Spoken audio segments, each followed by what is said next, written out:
ভিক্ষুক রাস্তা দিয়া যায় আর জমিদারের পুত্রবধূও যায়। একজন সামনের থেকে আসতেছে, একজন সামনের দিকে যাইতেছে। দুইজনের ক্রসিং এর সময় ভিক্ষুকের গায়ের কাদা জমিদারের পুত্রবধূর গায়ে লেগে গেছে।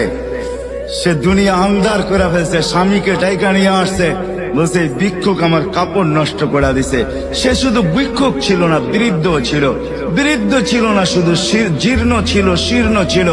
শরীরে কাপড় ছিল না, ফাটা চিরা কাপড় ছিল। পায়ে জুতা ছিল না, পেটে ভাত ছিল না।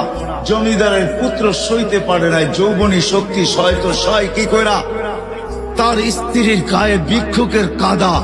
বস সমগ্র শক্তিকে হাতে জমা করা, একত্র করা বৃদ্ধের গালে বসায়। বৃদ্ধ কিচ্ছু বলে নাই, শুধু উপরের দিকে তাকায় দুই তিনটা শব্দ উচ্চারণ করছেন।